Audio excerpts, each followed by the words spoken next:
sebaiknya kita membaca doa bersama-sama dahulu ya, yang akan dipimpin oleh Siti Suaja. Berdoa mulai. Bismillahirrahmanirrahim. Raditu billahi rabbana wa bil islami dina wa bi Muhammadin nabiyya wa rasula. Rabbi zidni ilma warzuqni fahma. Amin. Amin amin ya robbal alamin. Semoga dengan doa tersebut kita selalu diberikan keberkahan dari Allah Subhanahu wa taala. Amin. Nah, sebelum lanjut ke materi, Ibu akan mengabsen terlebih dahulu ya. Yang pertama ada Islatun Hasanah. Hadirah, Bu. Yang kedua ada Maulidah Safarina. Hadirah, Bu. Yang ketiga ada Nailun Nahari. Hadirah. Yang keempat ada Nazihah Qolinati. Hadirah. Yang kelima Farida Aulia. Hadirah. Yang keenam Lutfi Sania. Hadirah. Yang ketujuh Siti Suaja. Hadir, Bu. Yang kedelapan Isna Aulia Rahma. Hadir, Bu. Alhamdulillah pada pagi hari ini semua hadir ya.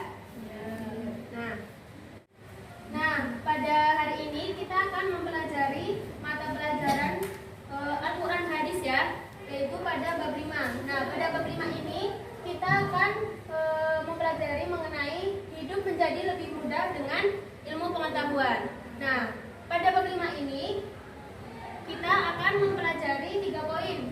Yang pertama itu ada Quran Surat At-Taubah ayat 112 mengenai kewajiban memperdalam dan mengajarkan agama.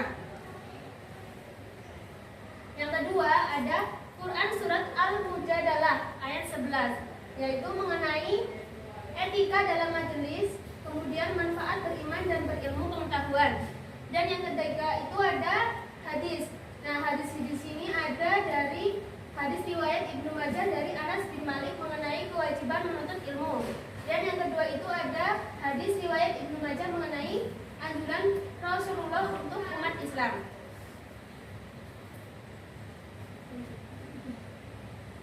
Nah, langsung saja di poin yang pertama itu ada Quran Surat At-Taubah ayat 122. Bismillahirrahmanirrahim. Wa ma kana al-mu'minuna liyanfiru kaffah falaula tafarruqu min kulli firqatin minhum ta'ifatul yatafaqahu fid dini wa liyundiru qaumuhum idza raja'u ilaihim la'allahum yahdharun. Yang artinya, dan tidak sepatutnya bagi mukmin itu pergi semuanya ke medan perang. Mengapa tidak pergi dari tiap-tiap golongan di antara mereka beberapa orang untuk memperdalam pengetahuan mereka tentang agama dan untuk memberi peringatan kepada kaumnya apabila mereka telah kembali kepadanya, supaya mereka itu dapat menjaga dirinya. Nah, di sini kan ada mufradat dari surat tersebut. Ibu yang membacakan mufradatnya, kalian yang menerjemahkannya ya. Ya, Bu. Liyatafaqahu, Untuk memperdalam, liyungdiru, untuk memberi peringatan, yahdaruna, mereka dapat menjaga diri, liyaghfiru, pergi, kafah, semua firqah. golongan. Nah, isi atau kandungan dari ayat tersebut tadi ini itu mengisyaratkan kepada umat Islam itu untuk memperdalam agama. Nah, dari agama tersebut itu kan kita diperdalam. Nah, di situ kan banyak dari hukum-hukum agama Islam. Nah, setelah kita mengetahui dari adanya hukum-hukum agama tersebut, kita itu diajarkan untuk mengajarkan kepada orang yang lain. Kemudian di ayat yang kedua yaitu Quran Surat Al-Mujadilah ayat 11. Bismillahirrahmanirrahim. Ya ayyuhalladzina amanu idza qila lakum tafassahu fil majalisi fafsahu yafsahillahu lakum wa idza qila suzu fasuzu yarfa'illahu alladzina amanu minkum walladzina utul ilma darajat. Wallahu bima ta'maluna khabir. Yang artinya, hai orang-orang yang beriman, apabila dikatakan kepadamu berlapang-lapanglah dalam majelis, maka lapangkanlah, niscaya Allah akan memberi kelapangan untukmu. Dan apabila dikatakan berdirilah kamu, maka berdirilah, niscaya Allah akan meninggikan orang-orang yang beriman di antaramu, dan orang-orang yang berilmu pengetahuan beberapa derajat, dan Allah Maha mengetahui apa yang kamu kerjakan. Mufradat. Yarfa'illahu. Allah akan mengangkat derajat. Khabirun. Maha teliti. Tafassahu. Berilah ke lapangan. Insuzu. Berdirilah kamu. Nah, kemudian kandungan atau isi dari ayat tersebut itu ada 3 poin penting. Yang pertama itu ada ketika kita dalam suatu majelis, nah kemudian ada orang yang baru datang. Nah, kita itu mempersilahkan mereka yang baru datang. Nah, hal tersebut itu salah satu hal yang dianjurkan oleh Rasulullah sebagai rasa hormat kita kepada orang lain begitu. Apalagi itu untuk orang yang lebih tua ataupun yang lebih muda.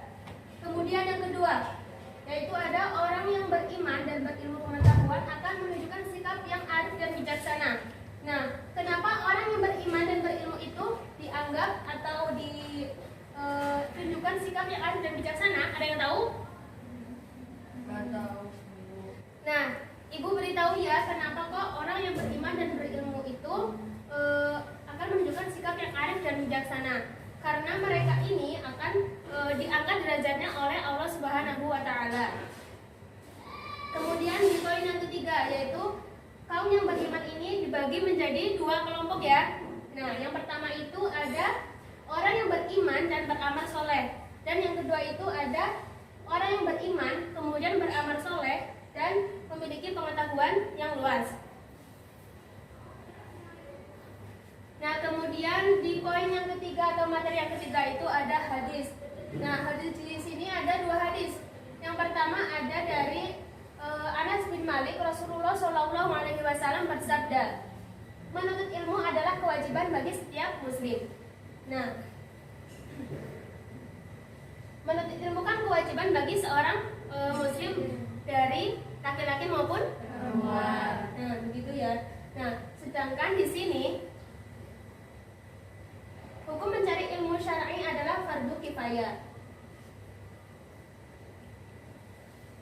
Kemudian hadis yang kedua, hadis riwayat oleh Abdullah ibnu Amr. Dari Abdullah ibnu Amr, dan sesungguhnya Nabi Muhammad SAW telah bersabda, sampaikanlah dariku ilmu meskipun 1 ayat Al-Quran, dan kisahkanlah hal-hal yang terkait dengan Bani Israel, dan itu tidak masalah berdosa. Dan barang siapa berbohong dengan menyandarkan kebohongan tersebut kepada secara sengaja, maka tempatnya ada di neraka. Nah, dari hadis tersebut dapat diambil 3 poin penting ya. Yang pertama itu ada berdakwah dengan Al-Quran. Nah, kita kan sudah tahu Al-Quran bahwa itu menjadi panutan umat Islam ya. Nah, maka sekecil apapun ilmu yang kita dapatkan dari Al-Quran itu kita sampaikan kepada orang lain. Supaya apa? Supaya kita dapat bermanfaat dari ilmu yang kita dapatkan. Gitu. Nah, yang kedua ada pelajaran dari Bani Israel. Nah, maksudnya di sini itu kita dapat mengambil hikmahnya untuk kita lakukan atau kita lakukan di kehidupan sehari-hari begitu ya. Kemudian yang ketiga, tidak berbuat kebohongan.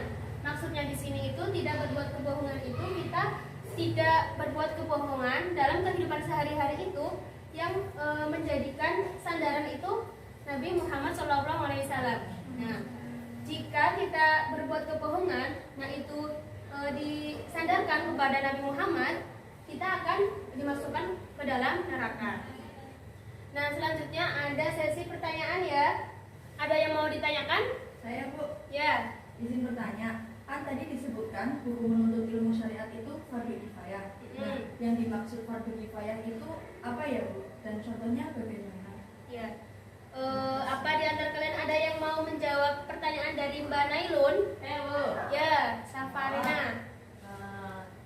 Kalau menurut saya, ilmu syariat yang bersifat fardu kifayah adalah ilmu yang tidak wajib dipelajari oleh setiap muslim secara individu. Contohnya adalah cara memandikan jenazah atau cara berzakat. Nah, jawaban yang bagus sekali ya. Ya, intinya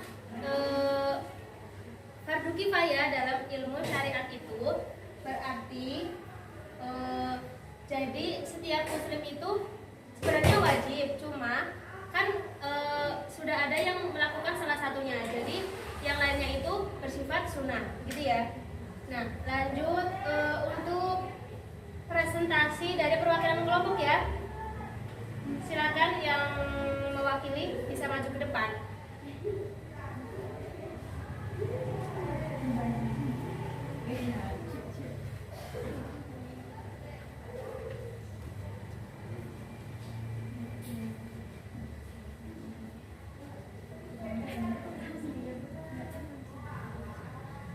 Pertama, Quran Surat At-Taubah ayat 122, yaitu menjelaskan sebagai seorang muslim kita wajib untuk memperdalam dan mengajarkan ilmu agama. Yang kedua, Quran Surat Al-Mujahadah ayat 11 menjelaskan sebagai seorang muslim kita perlu mengetahui etika dalam majelis atau tempat menuntut ilmu. Yang ketiga, hadis pertama menjelaskan hukum mencari ilmu adalah fardu kifayah. Sedangkan hadis kedua menjelaskan berdakwah sesuai dengan tuntutan Rasulullah Shallallahu Alaihi Wasallam. Beri aplaus buat Mbak Farida. Lanjut Mbak Safarina.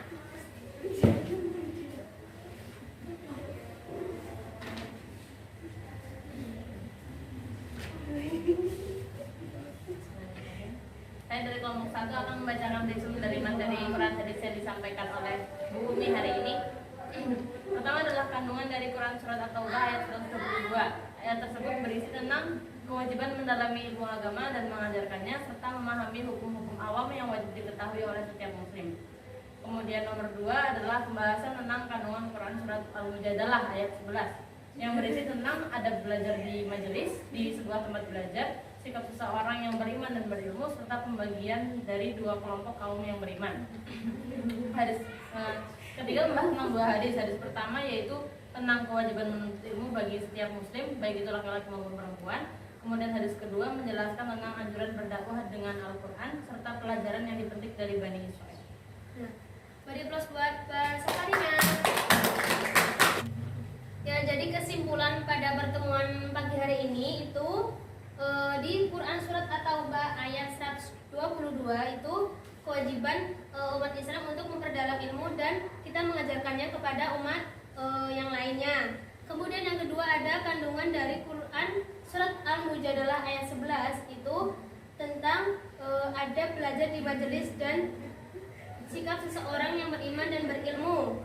Kemudian di hadis yang pertama ada kewajiban menuntut ilmu dan hadis yang kedua ada anjuran berdakwah dengan Al-Quran. Kemudian pelajaran yang dipetik dari Bani Israel dan yang ketiga ada tidak berbuat kebohong. Berhenti. Apa masih ada yang mau ditanyakan? Nah, alhamdulillah ya pada pagi hari ini kegiatan belajar mengajar sudah selesai. Ibu kasih PR ya. Minggu depan kalian sukakan mufrodat yang tadi dipelajari ya. Oke. Nah, sekian dari Ibu.